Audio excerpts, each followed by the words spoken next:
Have you ever watched New Girl? I've only watched bits and pieces. Yeah, I love New Girl. I've honestly I'd never watched it before, and I've heard so many good things about it too because I'd worked with a guy who was the script coordinator on it, and like he had a script on it too. But me and Cassie have been like binging it, and it's such a good show, man. I heard that the main character, Schmidt's character, and what's the other guy's name? Nick's character? Yeah. That they actually did not get along and aren't. Really? I know! Well, if I had to pick, I'd pick Nick, because Jake Johnson is from Chicago, and he's sick as hell, dude. I fucking love Jake Johnson. What was the first thing I worked on? Okay, so yeah, I got a job through audience coordination, and I had gotten that job literally the Saturday that, like, I moved here Thursday, had that interview Saturday, started Monday. Wow. And that doesn't happen. Yeah, and it was wild. I was like the last of the interview group that they had. That's how I met Cassie too, so it's like if I almost didn't take that interview. Both of us have talked about it. We were like, we almost didn't go to those interviews or do it because it was like, sort of like, is this real? Like, is this a real thing, or are we just getting fucked? And I had to work some Mickey Mouse event. It was like a Disney event, it was like Mickey's like birthday or some shit. Oh my god. It was like the most obnoxious thing I've ever worked. Like they had Mickey and Minnie come on stage, and like they had all these celebrities who were like paid through Disney or whatever. They were like, oh, Mickey, like growing up, like it was like so, like I remember just like seeing like my first card. It's like, oh, shut the fuck up. No, you don't remember that shit. It's like, just take your check and go. Like, this is a bullshit Disney Mickey Mouse thing. Mickey Mouse saved my life. Yeah, it's like, no, it was like literally all these celebrities would come up and they would tell their story, and I'm like, nobody gives a shit about your heartfelt story about Mickey Mouse, bro. Just like, you're worth millions of dollars. Shut up and move. Like, nobody cares. I had no idea. What were your responsibilities for the roles? I was a glorified traffic cone. Literally, like I would literally just fucking stand there, and like they wanted us to be like super, like because we were new, they wanted us to be like super like, oh, like hey everybody, like, you know, they wanted us to be Disney, and I'm like, I'm not. They made us wear Disney Mickey Mouse ears and shit. Oh my god, yes. I actually started it because I was like, nobody wanted to do it, and I was like, look, man, like we have to fucking do it. Like we're getting paid, and like we're the fucking bottom of the barrel. Of course they're gonna make us wear these goddamn ears. So hey, basic bitches like me do that for free at Disneyland. I paid them to do it. Yeah, I think that was the first time in my entire life I've ever put on Mickey ears. Yeah. Disney, they spare no expense. They spare no expense so that you can spare no expense. They want you to drop every fucking dime.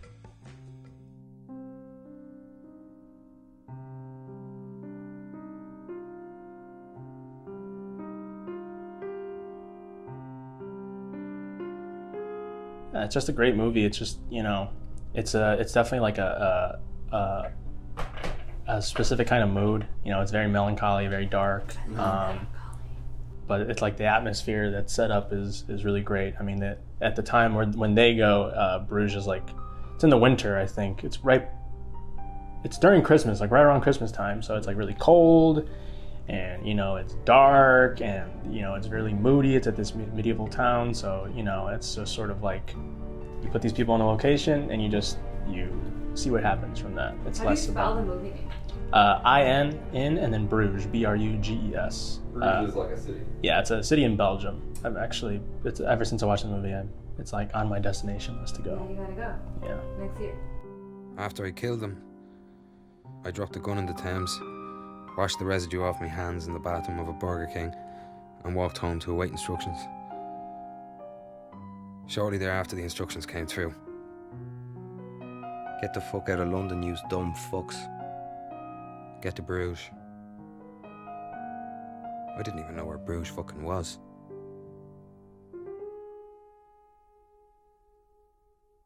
It's in Belgium.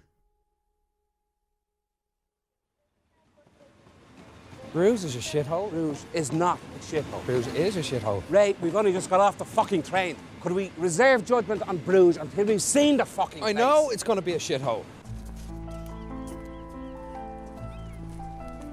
What's our main character's name? Ray. Yeah, it's played by Colin Farrell. Who's Ray's other? He's his partner, who's another hitman, is Ken. It's played by Brendan Gleeson. He's an Irish actor as well. He has a son who's also an actor. His name's Donal Gleeson. Josh, you kind of look like him. Donald Gleason. Yeah, I feel like you guys kind of have a similar. I've been told before that I have similar. Yeah, if I had to compare you to a celebrity, I'd pick Donald Gleason. Okay. Yeah. In Bruges. In Bruges. Give us a general synopsis. So Ray and Ken are both hitmen who have to hide out in Bruges following an accidental killing of a little boy by Ray. He's in the process of trying to kill a priest, take down this priest for a hit, and in the process he accidentally shoots, a bullet goes through and hits like a young boy, and so Wait, why is he killing a priest?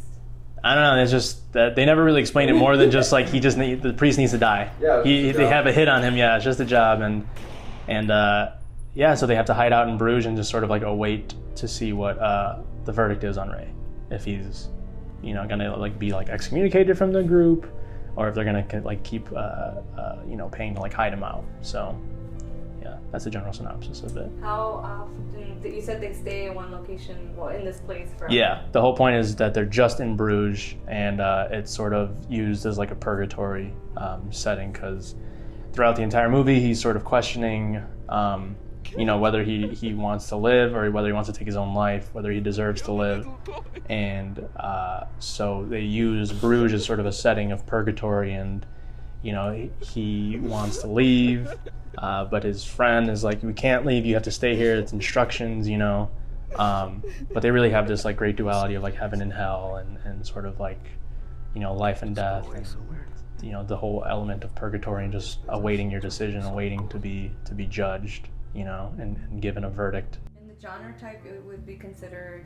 Definitely a dark comedy, yeah. Where definitely. do the comedic factors come in? So there's caricatures of Americans. They have these obnoxious, overly fat Americans, just caricatures of obese Americans, and then Like Wall-E?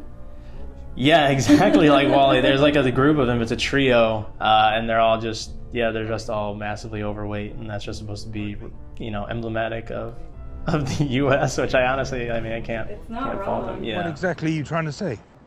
These are a bunch of fucking elephants. Fight you.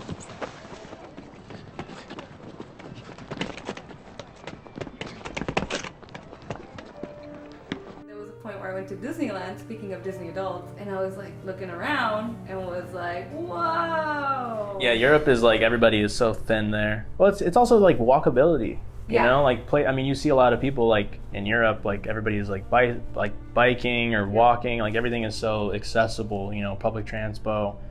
It's it's hard to be, I guess, fit if everything is so convenient here, and In this movie, is there what's the automotive situation in this movie? there is none. Yeah, it's running around town. Yeah, it takes place in a medieval town. Bruges is I think they say it's the most well-preserved medieval town in all of Europe or something. Oh, so what time frame is this? It's set in, it was present day. So it came out in 2008, so it was set in present day time. Okay. There's no, there's boats and stuff, there's little canals and all that, but there's no Cars. automobiles. It's a very, very walkable, accessible little village and stuff, so. What's what would, I guess you'd consider the inciting incident? Or what, not the inciting incident, but what's the climax point? I would say the climax is right when Ken has just picked up a gun from this random mercenary or whatever, this gun's arms dealer, and he's gonna go and kill Ray, because that was what his instructions were from the boss.